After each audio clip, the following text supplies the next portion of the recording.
Yo, what up, Pro Wrestling Junkies? We are here with one-time ECW TV champion for a hell of a long time, two-time ECW tag champ with Sabu, one-time WWE champ, multi-time other champ, current Impact Wrestling superstar, the whole effing show. Rob Van Dam, how you doing today, sir? Doing excellent, sir. How about you? We are doing great, and that is what's that painting in the background there? It looks amazing. This is That's not a painting, that is a that's picture.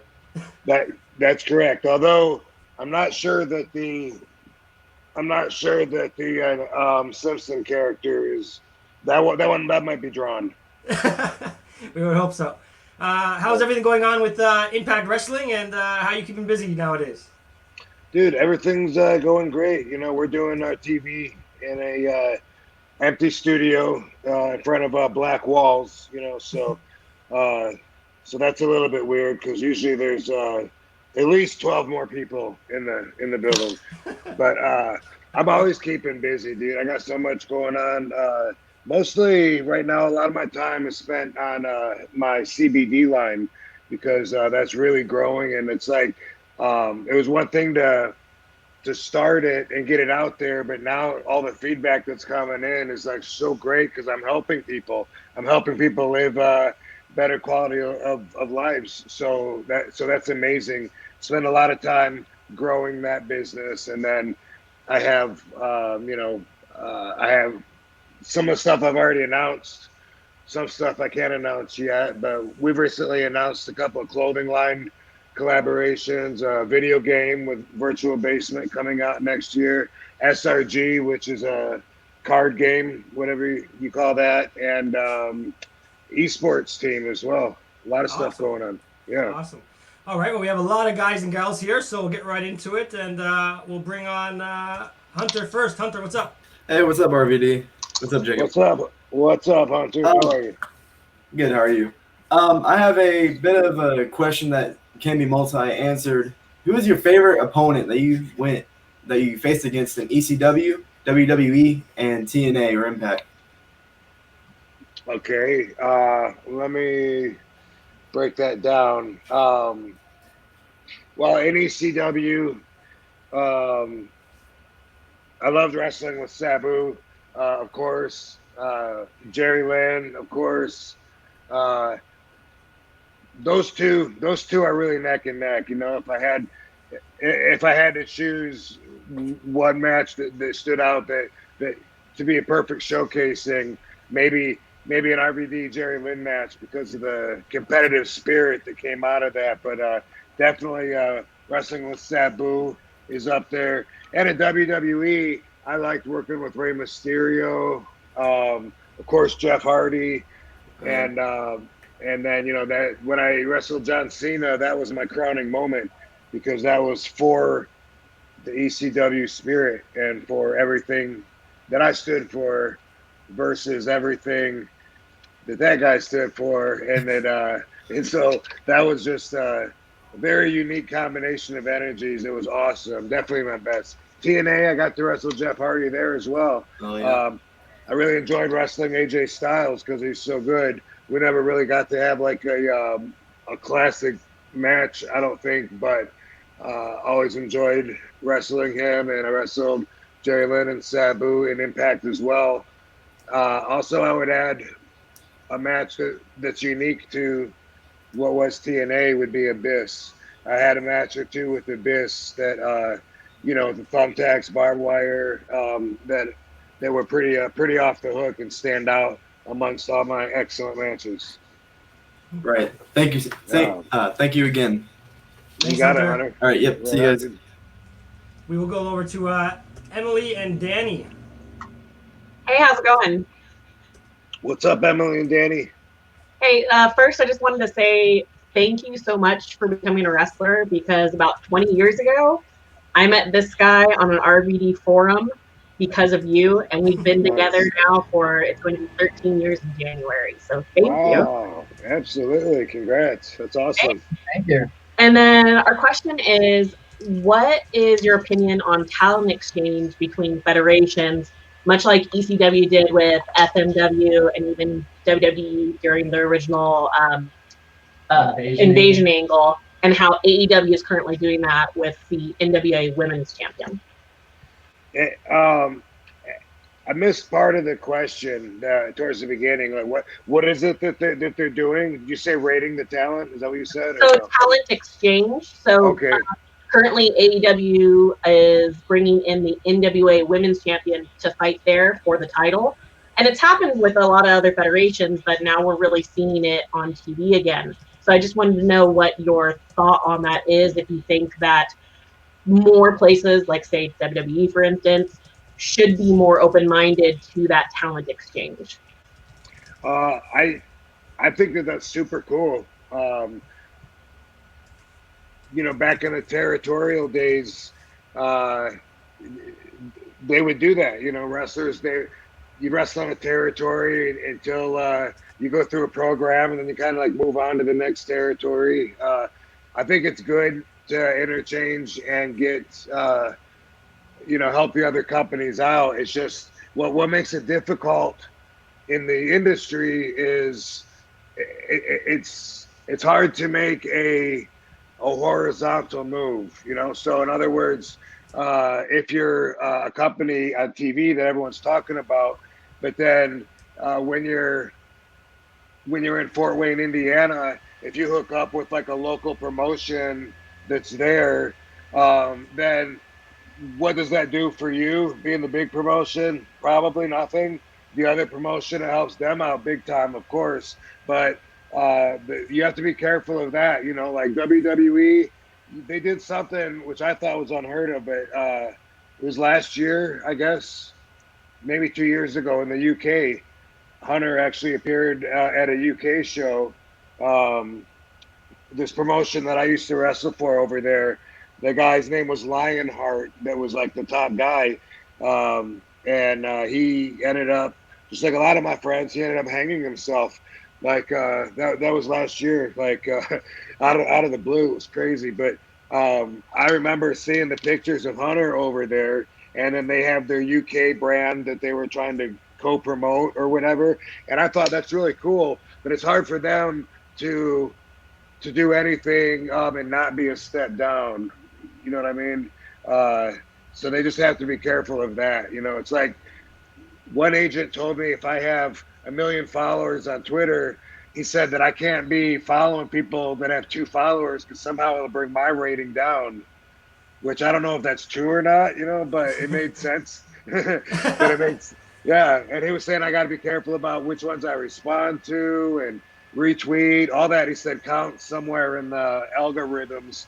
And so I think it'd be kind of like the same thing. I think that promotions that can help each other out both ways, I think that's super cool. And then I kind of think WWE, I don't know, for a while, I think they still belong on the other side of the fence doing their own thing. You know what I mean?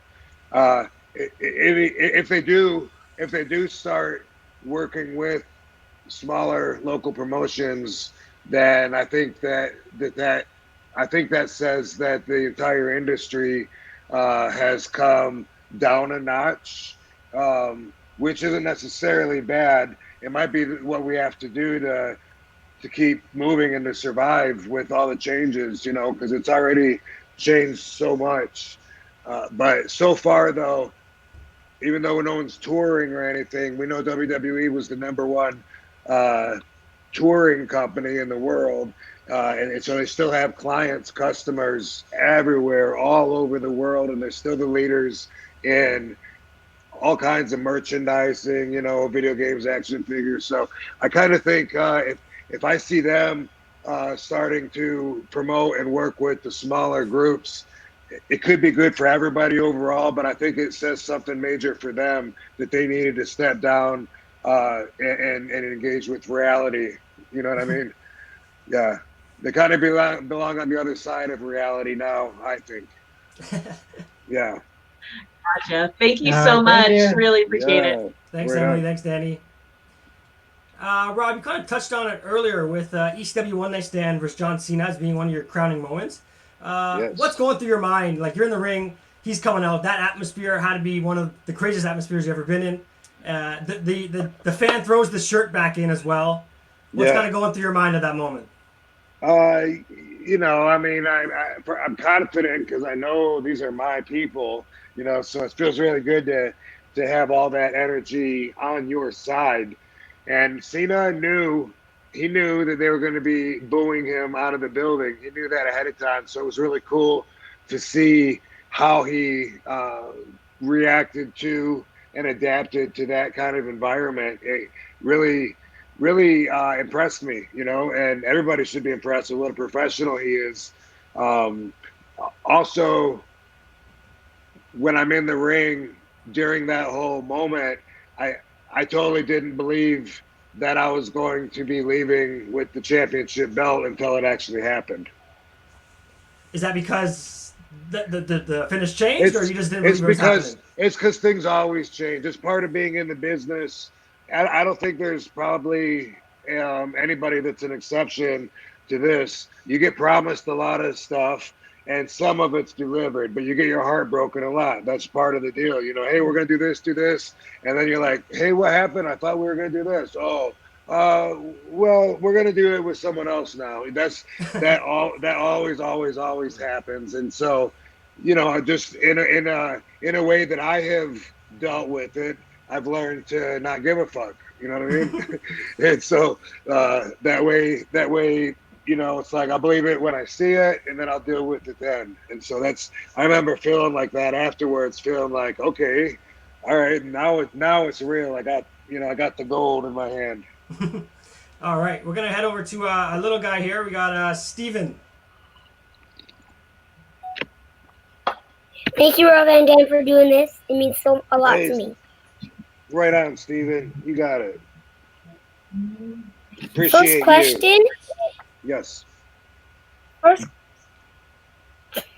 first Go ahead, question Luke. is: would you rather be a face or a heel? Um,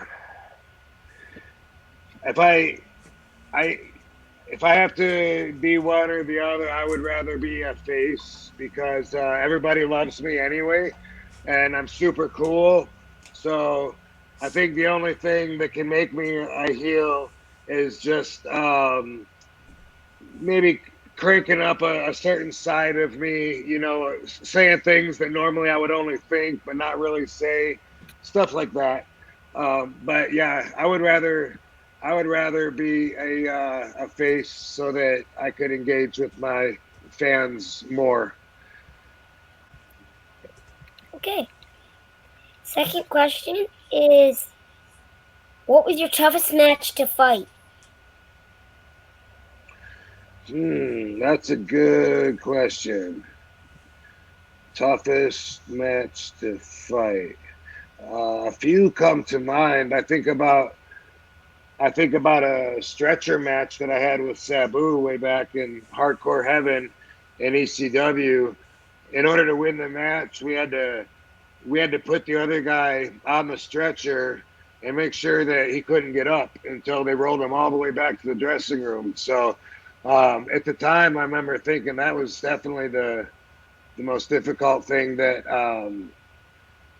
difficult, challenging, and roughest match that I've had to do. But it's always rough being in there with guys like when I'm in there with like Brock Lesnar. He's as strong as like 10 people, So so it's really tough. And like Big Show is so big. Like you have to be a really good athlete to be able to jump up and kick Big Show in his face.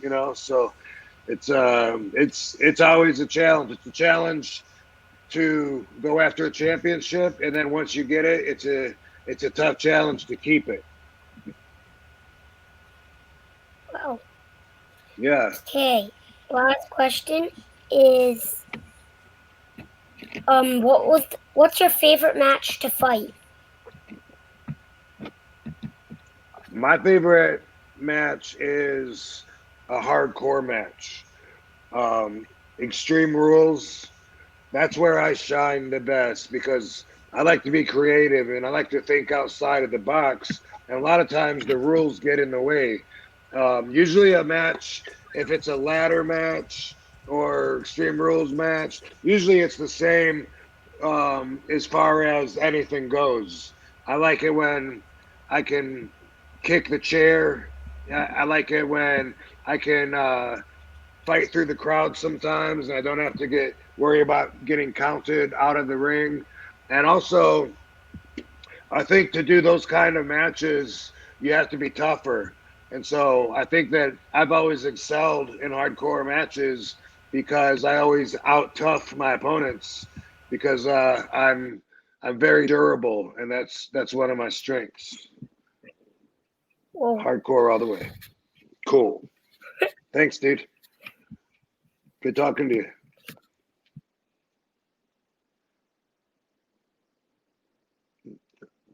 Can you hear me? I lost the volume. Yeah. Hey, Rob. How you doing? There you are. Good, man. How are you? Hey. Yeah. Hey, Rob. So mine Hey, isn't really there a you are. wrestling. Yeah, I'm here. Hi. It's not really a wrestling question. So I Okay. remember I was watching an interview in 2011. After, like, it was when you were in TNA, and you had said that you loved helping people, spiritually, mentally, talking about relationships. I don't know if you remember that or not, Well, but my I've said question that is, several times. Okay. okay, yeah. So my question is, I guess, what is the message that you think that you sent to everybody over the last 20 years?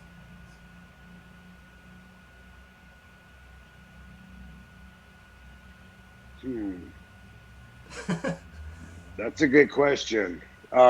It's hard for me to predict the way other people perceive me or the way that they translate me. I know the messages that I would like to exude, and I'm very conscious of that vibration that I put out in hopes that it will get picked up in a way that I agree with. But I don't know how people see me.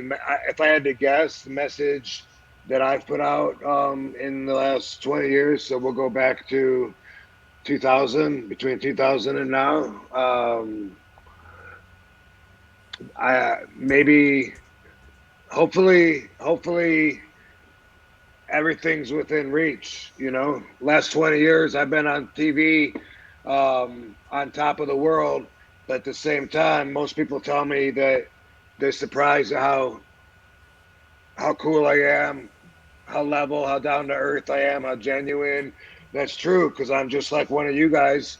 I just followed my dreams and fucking made it work. And so hopefully that comes across really well because when I watched wrestling growing up, I didn't think of myself as being able to be one of them. I thought maybe, wrestlers were like superheroes. I don't know if they're born that way or they come from another planet. I don't know. I never thought about it.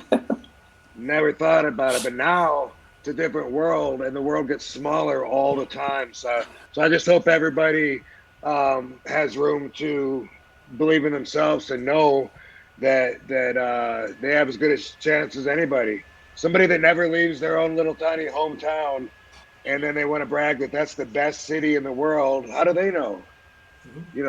I mean, it's a small world, so it's your world. Hopefully, that's part of the message that came across. What I've taken from is that you can be different and still succeed. Because I remember you talking about how you never wanted to like kiss at all the writers, like this is why you should pick me. You just did your own thing, and then eventually you got there. So I took that as just be yourself, and anything's possible. So thank you. You got it. I like that. I like that as well. Thank you, Bradley. Nonconformist. Thanks, Bradley. RVD, you talked about the many business ventures you are in, of course. One I recently see pop up on my radar is your celebrity slot machine. Yes. How did that come about, and what's your take with that? The fans that are playing it are telling me that they love it. It's free for people to play, and they can win money. like a $500 gift card and all these prizes, and there's no charge. So I'm really excited to have it out because I know a lot of people are bored to death. They don't have jobs. They don't have any hope even coming while this pandemic is still going on. So I think it's really cool that I'm able to have so much going on that's all for the entertainment of the fans. The Celebrity Slots is a phone app, obviously. It's one of 3 right now that I'm working on. The only one that's actually out. There's another one to follow shortly, and another one after that that's not related, but they are phone apps. And Celebrity Slots, it came through to me through a mutual acquaintance in Los Angeles. One of my Hollywood agents, introduced me to the guys that were doing this Celebrity Slots, and we talked about the potentials of it. And it was a lot of fun putting it together because we personalized it so much. All the symbols that are spinning on the slot wheels, they're very personalized. They're RVD kick pads and yin yangs and things like that. And Katie and I both did voiceovers, so that you hear our voices talking to you the whole time. Like, oh, almost, dude, you fucked up. I don't remember what we said, but whatever we said, it was a lot of fun. So that seems to be. It's only a few weeks in, but it seems to be a really good thing. People are enjoying it. Awesome. We will head over to David. How you doing? Good, guys. How are you? Excellent, David. Excellent. Rob, lifelong fan, buddy. Thanks. Fan of yours. Thank you. Appreciate that. Question is there any other wrestler out there that you haven't worked with that you want to work with? And the ultimate Rob Van Dam dream match? Oof. These questions are always hard for me to answer because I don't think that I think the way that a lot of wrestlers do, and I don't even look forward to getting in the ring. It's been like so many years since I do. It's like work for me, so I never look at someone and really think, wow, I'd like to get in there and work with them. It's more like, okay, I'm working tonight. Who do I got? It's always more like that. So I've always, and of course I prefer working with some guys over other guys, especially if they're my friends or whatever. That usually makes it more fun. But I don't have any kind of fantasy or dream matches. I've always said that I'd like to pay the guy that pays the most. Main event WrestleMania is the biggest payday that I know of, so I guess that'd be the ultimate dream match against whoever. That is true. Yeah. I'm here for the money. Thank you, David. I don't blame you. Thank you. You got it, David. We will say hi to Ryan. What's up, Ryan? RVD, what's going on? Jacob, what's up? Hey. Happy Thursday. Happy Thursday. So I got 2 short questions. First question is, what was it for you that got you the passion and the urge to get into wrestling? I know usually it's like a particular wrestler. I know like Sabu is like your right hand man. That's like your boy. What was it for you that got you into the wrestling business? Like, what was it that said, this is what I'm going to do? Well, I was a fan, probably 14 years old, maybe 15, and I was loving pro wrestling as like a little boy would. You know what I mean? These guys were superheroes. I loved comic books. This was like a real live comic book world, I guess. I was really drawn to it. And then when I went to my first live show, somebody planted the seed in my head at that live show and said, if you like wrestling so much, you should work out, start lifting weights and stuff. And when you're 18, you can get into wrestling. And that just blew my mind to think that. This was someone telling me they'd help get me in too, which I lost contact with them before I got in. But that's that was what made me decide that's what I was going to do. And then I just had a single track mind. So for the rest of my high school, that's all I talked about. Every speech and speech class was about wrestling. Like everybody, all the teachers were so tired of me and my buddy getting in trouble for wrestling in gym class and doing all. They were like, they were so sick of it. But in the end, they see that I made it. So Right. jokes on them. Jokes on you, Penfield. Exactly. I hope you're watching. Yeah. My second question is, okay, so with this whole COVID-19 thing with the shows not having fans there in person, do you think these promos and these shows, these matches would be different now had there been fans there? Be different now. What? If the fans were there? Yeah. Yeah, I mean, a little bit. I mean, there's definitely been some adjustment. You know what I mean? And it's a shame. I've wrestled so long that I kind of can guess, you know, how the crowd would react. Like before my match, when I'm visualizing being out there, I visualize the energy in the crowd when it comes up and does it and goes down and all that. It'd be hard to learn in this kind of environment or be young and inexperienced and try to figure out really what works and what doesn't when there's no crowd reaction at all. It's an empty room. So from that respect, so it makes it a little bit rougher. And then we adapt a little bit too because we can't work off the crowd. You know what I mean? Once in a while, the wrestler would do it, and then they look funny to the rest of us. And I don't know if they're doing it to make us laugh or what. But they'll still sometimes look out as if there's people out there, you know. And we're like, what's that idiot doing? Everyone knows there's nobody out there. So it's a little bit different. Yeah. All right. Yeah, dude. RVD, thank you for everything that you do. Congratulations on all your success. Thank you. Jacob, Pro Wrestling Junkies. Always a big fan. Thank you. Awesome. Thanks, Ryan. Thank you. I was going to ask this later, RVD, but you kind of touched up on it there. With working out, when is the last time you did the RVD lift? About maybe like 3 weeks ago. I posted it on Instagram when I did it in my gym. So not that long ago. All right, we'll head over to Alex. What's up, brother? Hey, mate, calling from Manchester here tonight. How you doing, Rob? Excellent, Alex. Thanks for calling. So back in 2013, in January or February, I went to a live event in Manchester for TNA, and you were X Division champion. I made a sign for you, got put on TV, best moment of my life.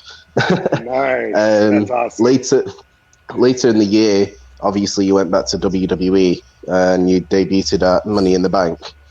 What was that initial reaction and pop like when you first came out and all the fans just popped for you? Well, you felt the reaction, right? I mean, you were there. No. I was at the TNA one, but when you went to Money in the Bank, right? But I mean, everyone that watched it, I think, could see and feel the reaction off of the. Is somebody vacuuming the whole time at your? Okay, no, that sounds cool. Anyway, dude, that was one of those moments, you know, out of my whole career where it was shit. My music hit. The people were just going nuts. It was Philadelphia. You know, those are my people, and yeah, so. Definitely. Yeah, it was really cool. It was awesome to come in at a ladder match, Money in the Bank match, because those are my kind of matches, you know, when you're gonna bleed and be throwing some lumber or some steel around and stuff. So yeah, that was an incredible moment. It sure was. The first time I went around bam, bam, bam, bam, and the first time I looked at the crowd and did the thumbs, man, that was the shit. Yeah, definitely. Nobody was vacuuming, by the way. I was a dick and had my finger up in the mic. No, there's a noise that's been going on the whole time in the back. Oh, so sweet. Weren't me then. No. Blame Jacob. Yeah, I think Cheers so. for speaking, man. Have a good one. All right, thanks, Steve. Thanks, Alex. Have a good night, Alex. We will say hi to Steven. Hello. Hey, Steven, how are you? I'm all right. My question is, do you like watch like WWE and AEW and stuff? And if you do, would you consider like going over to AEW or going back to WWE sometime or something? I do watch them sometimes. A lot of it is to try to help Katie. You don't hear that, Jacob? I don't know if it's a I fan. don't. I Okay, don't hear cool. nothing. Let me. Okay. I'll go like this in between questions. Oh, now it goes away. But anyway, could you hear that, Steven? That I fan could, or I could hear the buzzing bit, yeah. But it's yeah? only, I Okay. think he paused his mic and it went quiet. Maybe it's his computer. At first, I thought his mom was vacuum cleaning in the next room or something. You know. So, yeah. Let me see. I'm trying to remember now.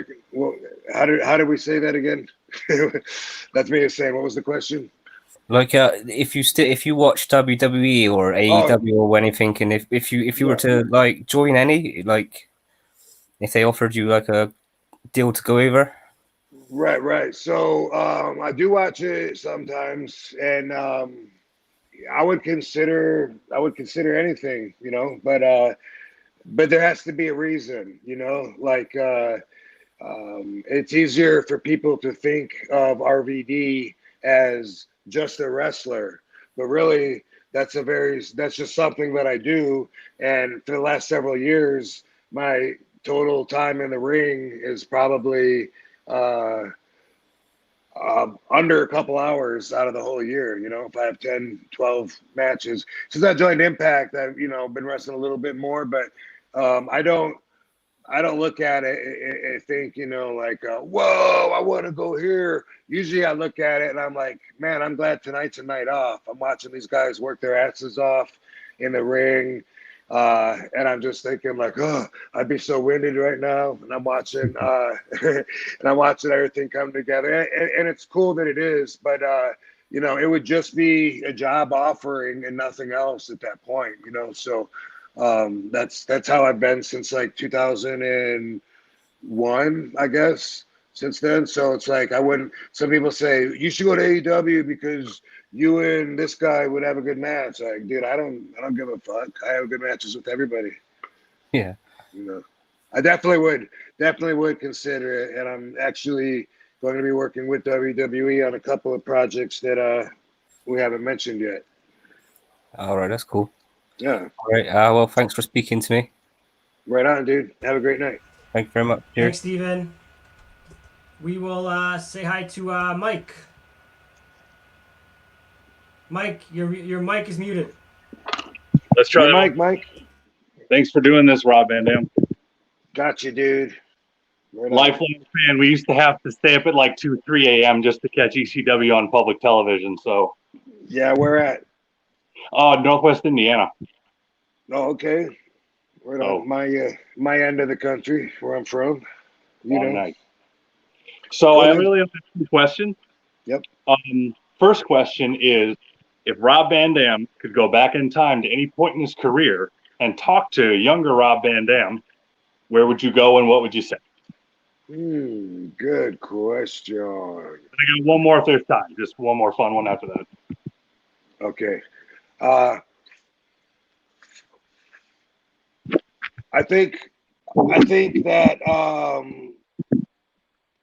well, I'll go with this. I go back to that night in 2006 when Sabu and I were driving down the road, and I got pulled over in Hanging Rock, Ohio, with 18 grams of marijuana in my car, and had to drop the ECW World Championship and WWE World Championship. I would go back to just before I passed that cop and say, Rob, dude, slow the fuck down. All right. That makes sense. All right. My other question is, at one point I saw an interview with you online.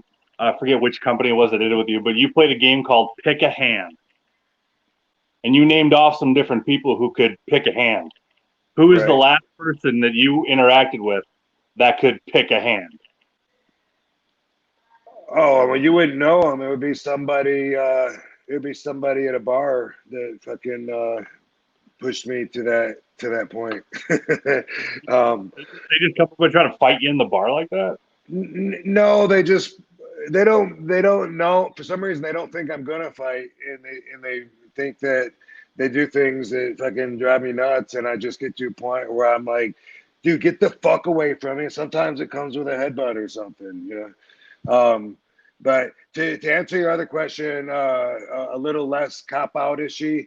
You know, when I went to WWE, that whole time of my career and my life until like I'd say 5 years ago or so, roughly. When I think before that point, I think that my mindset was like almost adolescent. Like when I was in WWE, I was still like a kid. You know how they say if people get into the entertainment business when they're children, they never grow up. You ever heard that or no? All right. Well, anyway. Okay, so, but I mean, I got in right out of high school, and then when you're, you know, and then when I'm on the road, it's like I had a wife at home that's taking care of the washing the dishes or the laundry, and I'm just out there able to wrestle and travel and live my life. But through that whole time, I feel like, you know, like I hadn't grown up. I hadn't really lived. I haven't felt a lot of emotions that I think you have to really feel in order to grow up. So I would go back. And I would say something to my young, competitive-minded RVD self, because I looked at everybody, you know, like competition, and maybe I had to get where I got, but it was so much, you know, that in the dressing room I would look at everybody, you know, like fuck that guy, I'll kick his ass, fuck that guy, you know, and that's really how I felt, you know. I didn't want to be around them guys, and now I don't feel like that, you know. I don't look at it like competition. I don't think that I have anything that they want that I'm not willing to give them. You know, I don't mind giving everyone the TV time. Shit, I'd rather have a day off and get paid for it now. You know, and so because of that, I have a lot more room to love a lot of my brethren, my peers. Someone in an interview recently brought something up, and I hadn't thought about this in years, but I think he was right. And he said that somewhere he got a story that I had one of my first pushes in WWE was stopped because Hunter offered to help me with promos, and I pretty much told him to fuck off. And I'm like, God, that sounds right. Like I think so. It was so long ago, but I think, you know, I didn't really say fuck off, but I mean, instead of being. I should have, you know, let him help me, but instead I was like, I was feeling the stresses of adjusting to the political machine there, and I already had like there was Paul and there was JR, and they were both pulling on my arms trying to get credit for bringing me in, you know. And well, I do this for you, you know. And JR would say, well, can your buddy Paul do this for you? I got you, you know, more money on your merchandise. And then Paul would say, I got you this match because they wanted to do this with you. And it was like, it was driving me crazy. And I didn't want someone else to say that they helped create me or whatever, because, you know, I was very headstrong, stubborn, and maybe overall for the best, but in some of the ways that I say I could have been a little more flexible on it. It probably would have changed a lot of my future path, I'm sure. Great. Yeah. Thanks so much for your time, Ron. Appreciate it. Right on, man. Yeah. Thanks, Mike. Yeah. So, RVD, a thing we do here sometimes, we play a little bit of a name association. So if I throw a couple names at you, just give me like I don't want to give me a one word or a sentence. First one is Sabu. Homicidal. Paul Heyman. King of Hardcore. Don Callis. Jackal. Ethan Page. WWE bound. Wow. And Cheech and Chong. Role models. All right. And we will go over to Steven. Hi, Rob. Hey, Steven. I was going to ask you, when you do the 5-star frog splash, does it hurt? It looks like it does. Yeah, it's inconsistent. a lot of times it depends on what I have going into the match, because a lot of times my ribs might be bruised, in which case everything hurts when ribs are bruised. Sometimes the more winded I am, the harder I'm breathing, the more it hurts. Sometimes it's just the way I land.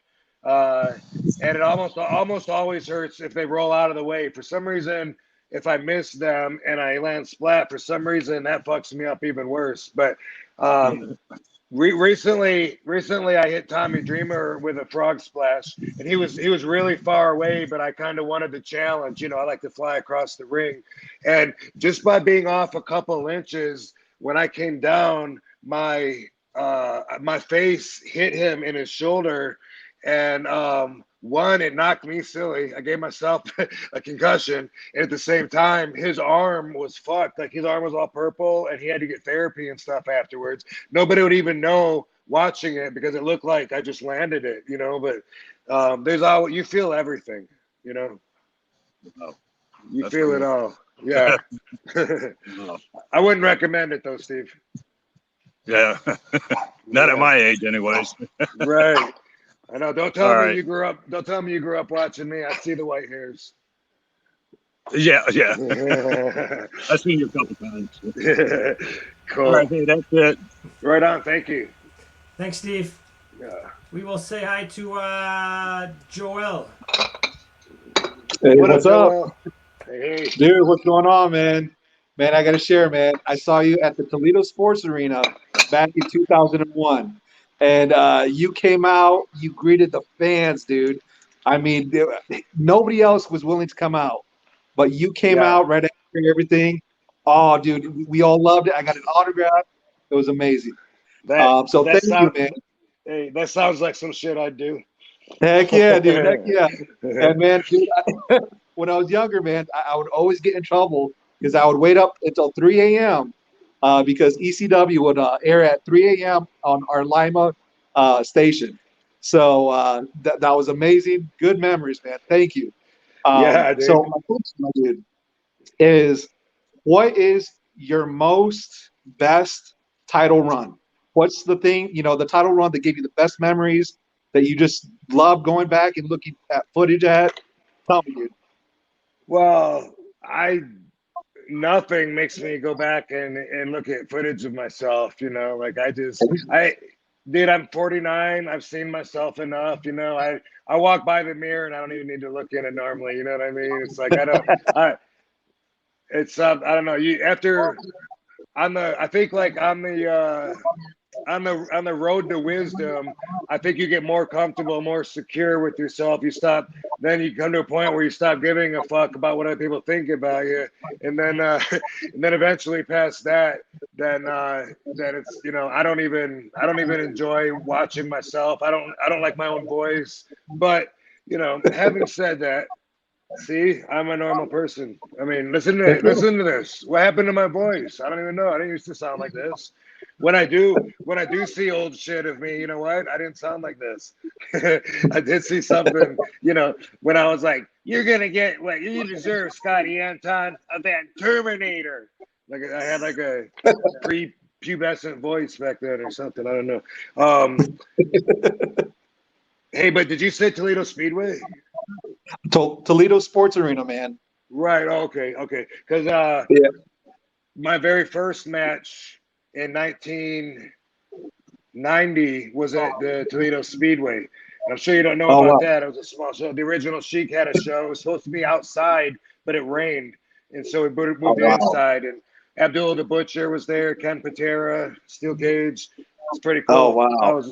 I was just a baby. Yeah. Did you say what matches specifically, or you just kind of matches, or what? The match that you had there at the Toledo Sports Arena was you versus Raven in a hardcore match. Oh, and the special thing about that was that it was right after September 11th. So a lot of people weren't there, but man, you guys put on a show, man. For the people that did show up, man, you guys went all out. It was fantastic, Sweet. bro. Fantastic. Yeah, that's Fantastic. the way I like to do it. Was I the hardcore champion? Yes. You know what's weird? I don't remember that exact show, but on the same loop, I remember like the next night in Valparaiso, Indiana. I don't know why, but I do know why, because I busted Raven open with the trash can, and afterwards, in the back, he was like, "Oh," he goes, "Dude, why'd you have to hit me with the seam?" And I go, "It has a seam." I never thought about it.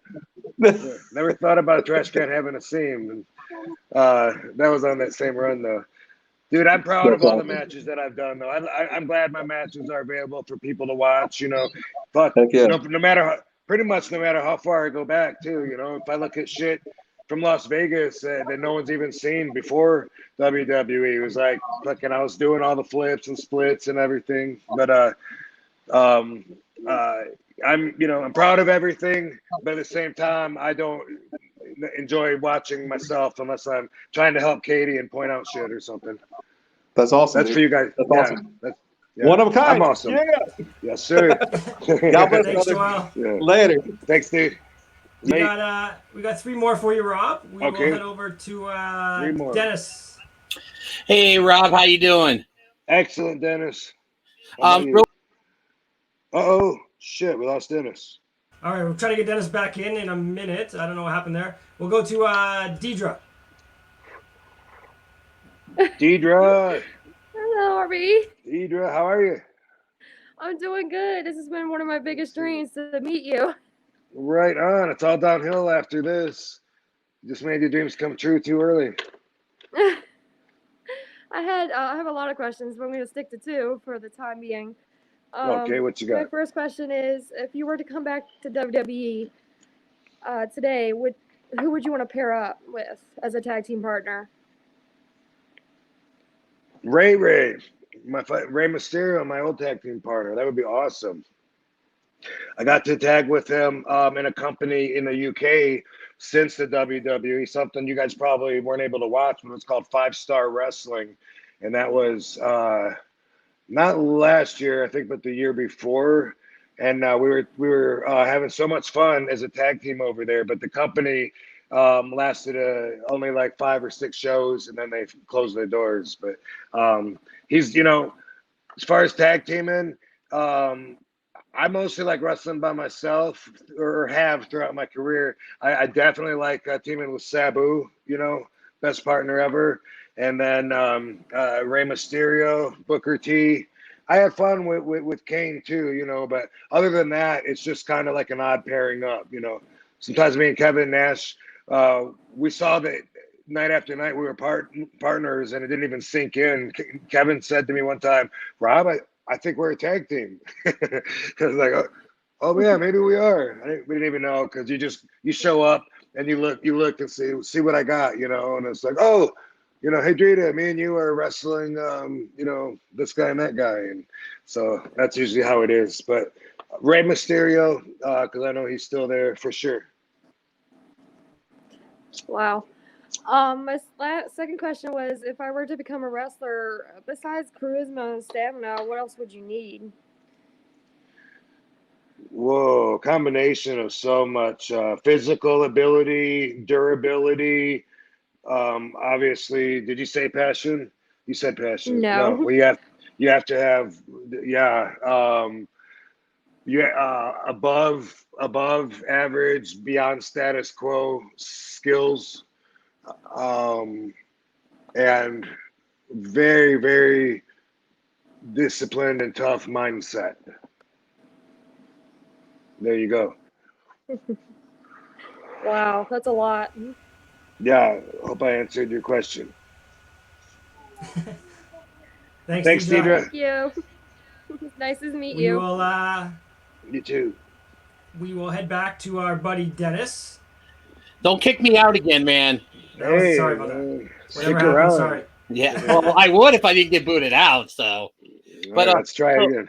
All right. So, real first off, I wanted to share a little story. I met you back at the Gurney Mills Mall in Gurney, Illinois, about 2 weeks before you showed up with Tommy Dreamer on Raw, and I wanted to show you the picture that I took with you. Nice. Yeah, that's a 21-year-old me. So I'm looking at myself, realizing how I'm sad at how young I looked back then. I think you turned out all right. Well, thank you. I appreciate that. So I got a couple quick questions for you. My first one is, you've been everywhere. You've pretty much done everything. Is there anything left on the bucket list, wrestling bucket list of Rob Van Dam that you have not done? One thing comes to mind. Retirement match. Okay. That's something I haven't done. Yeah.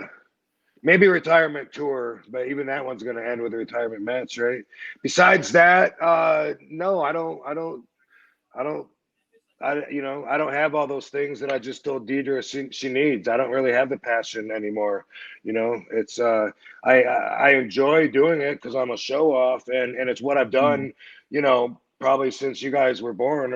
I've wrestled for generations. It's what I do. But it's not. It really isn't what I'm all about. And it's easiest to think of us as fictional characters. They just want to wrestle, and. And like, oh, just you probably just have to hold him back and put him in a cage. He wants to wrestle so bad, and because of all that, yeah, that's one. I'm gonna stick with my answer. One thing that I haven't done that I think I would look forward to someday. Not saying tomorrow, but I'm not saying tomorrow. Retirement. Awesome. And then my second question for you is, how did you come up with the Van Terminator, and how nervous were you when you went to do it for the first time? It was an extension of a move. That's what the whole ECW was about for me. The first time I went there and saw the Philly show, I couldn't believe like the excitement in that crowd. There was nothing like it before, right? And I was like, oh my God, like I thought like they were coming back every 3 weeks. I said, there's no way. Like they just totally busted their nut. There's no way they're gonna top that next. And then next time we were there, the lights came out. Whoa! And then it came on, and Sabu was in the ring or whatever. I was like, oh my God! And Paul was always able to top himself, and so that's the spirit that I took. I used to run, and I would dive over the top rope and do like a helo to the ground. Then I put a chair. Then I put a chair there. I don't even know if fans were noticing. I ran. I jumped over the chair and top rope. Then I put 2 chairs there. On different matches, different weeks. But I'd say last TV taping, I jumped the chair. This time I put 2 there. I run. I jump over 2 chairs and the rope, and I was challenging myself. The Van Daminator was just me throwing a chair up and jumping up, spin kicking it into the guy's face. And then me and Fonzie started doing like hot potato, where I throw it to Fonzie throw it to the guy. I crotched the guy on the top rope, and I would jump off the top rope and kick him, and Fonzie would hold the chair over his face. And I wanted to get further and further and get more and more air on that. And then eventually it was like, dude, I can clearly get all the way across the ring. Let me just fucking put the guy down there. Fonzie hold the chair over him. Boom. That was the Van Terminator. It was just an extension of, pushing myself and pushing my limits. And the first time I did it actually wasn't in front of people.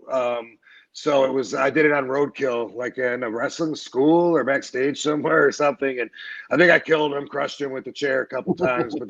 But I was like, yeah, I got it. I don't even like the springboard anymore because there's just a chance that I could slip, not worth the chance. So now I climb up there and do it. And I see everyone else springboard, and I'm like, yeah, there's a lot of shit I ruled out because it's not worth a small risk if I don't get it 100 out of 100 times. And a springboard is one of those. So I just, instead of springboard and I climb up, do the same thing. Now I carry the chair myself. Don't have Fonzie, so I go up and go across the ring holding the chair, and then I'm doing a skateboard kick onto the chair, Van Terminator style. Boom. Yeah, we can still keep going. I can, but everyone else is doing shit now. Someone wants to be RVD. I've seen someone do a flip into the drop kick. I've seen someone do it from the middle of the ring. All kinds of shit. And then one real quick question, one more quick question, then I will leave you alone. How much longer was your ECW television title reign supposed to go before you got hurt? I never know, and I don't think anybody knows because plans always change. Yeah, plans change so much that even if I was told something, I wouldn't like write it down in my brain because I wouldn't believe it until it happens anyway. So no telling with the TV title reign, no telling with the WWE championship either. You know, like have no idea. But we don't live in an alternate universe, so we'll just focus on this one. Right. Hey, Rob, Good. thanks for your time and best of luck in the future. Right on, dude. Thank you. Good talking to you. Thank you. Likewise. Thanks, Dennis. And we have our last one, Rob. No, we'll Brad. go to Last one. Joe. He is a business partner of ours from KNS WrestleFest. How you doing, Joe? Hey, Joe and Hey, RVD what's up, shirt. Rob? How How you are doing, man? Nice shirt. Good. Oh, thank you. I don't know if you remember me, but I was the one who hooked up with a fat nug at the big event in Queens. And Oh, you said it was yeah. good. And coming from you, that means a lot. Yes, sir. Appreciate that. Oh, I appreciate expect you. that every time. I expect that every time I'm at the big event now. Hey, anytime you're on Long Island, man, I got you. Cool. But anyway, my question is do you have any post wrestling career business ventures you'd like to talk about? And my other question is, have you ever been a part of a virtual autograph signing? So I did do a virtual convention a couple weeks ago. It was a CBD convention called Vox Pro. I'm doing Wizard World, I think next week, the 26th of September. I'll be at Wizard World. So that one will be the first time I think that I'll have a little better idea of how that whole thing is working with the virtual conventions and stuff. I'm not, I have certain expectations, but I'm not really that familiar with it. Have you been attending them? Oh, I actually am an intern, or as I like to call myself, everybody's favorite intern for KNS. We're a business partner of Pro Wrestling Junkies, and this Saturday we're doing an all-day virtual autograph signing, virtual convention, because with everything going on, all the main conventions that we have every month around here are getting closed, and I've been following them, and they've been getting bigger and bigger and more popular every time. This Saturday we have Val Venus coming in. We have Pro Wrestling Junkies bringing Tatanka in. We're bringing in the Headbangers, Eddie and Alicia Edwards, the Patriot, one or two more. Nice. Willstone, Nice, a few of them. But nice, dude. Good luck. Good luck with all that, man. You mentioned, you asked about business ventures. Of course, we talked about RVD CBD a little bit, but I got to say, it's so awesome. I'm helping people like everywhere. So appreciate everyone that's given my product a chance, because the reviews make me feel, so good about what I'm doing, developing these products that are helping people, even when they don't get results from other CBD products, because mine are superior. So that is taking more and more of my time and energy. And I expect that it will, because it's continuing, to grow. And so I will. That's I don't know if you guys saw my movie Headstrong. I talk about concussions on that. Headstrong on Amazon, documentary on RVD if you don't know about it. And I showed up with a concussion, and it wasn't supposed to be about that. It changed plans of everything. And then I had to look into CTE and get my brain checked out and everything. So if you ever heard anything on the internet about RVD and concussions, it's because of this movie. And, there's some bullshit out there too that, people think the WWE said I can't come back because of concussions. That's bullshit. I just never bother calling anybody on it. Like, it's very rarely that I read mistakes and feel like I need to correct them on that. When I read shit about me, there's usually one or two things that's not correct, and I just laugh and say, well, if people believe that, whatever. But my movie helped so many people that either had concussion symptoms themselves, even depression, and it became like a mission of mine to find out what we can do, because a lot of my peers, commit suicide or overdose from opiates, from depression, from concussions. And that's what got my interest down the pathway of CBDs, because the plant does hold the cure. And we're just looking at it.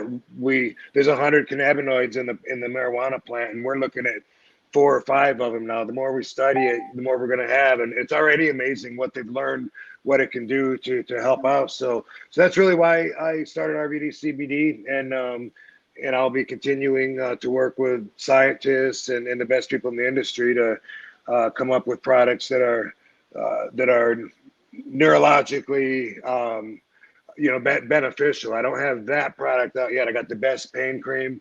I got tincture, CBD flower. The brain formula is always going to be my it's going to be like the spine of passion while I'm doing this until I get it, and then I'll always want to improve it, when I find ways to make it better. Absolutely. Is there a website for this if anyone would like to check the products out? Yeah, well, like a Headstrong, you can see on oh, I'm hearing myself echo. Headstrong's on Amazon. Headstrong RVD.com has some info about it. But RVDCBD.com is where you go to get the best product. And that's something that you're going to hear me talking about for a long time because, as I said, it's growing and we are what's the word for joining together? Beginning with a C, collaborating. We're collaborating with a lot of different projects, which is how some of the stuff we've talked about came up. The video game, for instance, with Virtual Basement. Lots of good stuff, dude. Appreciate you guys giving me the chance to talk about it. Oh, thank you for coming on. Hopefully we can bring you in for a virtual signing one day. I'm telling you, it would be huge. The fans would love it. Cool. And I love the fans. Thanks, Joe. All right. Thank you, Jacob. Thank you, Rob, for joining us tonight. Right on. And besides for all those that we just talked about, where can everybody find you on social media? And obviously Tuesday nights on Impact Wrestling. Yes, sir. Where else? Impact is on XSTV on Tuesdays, and you can find me everywhere at The Real RVD. Awesome.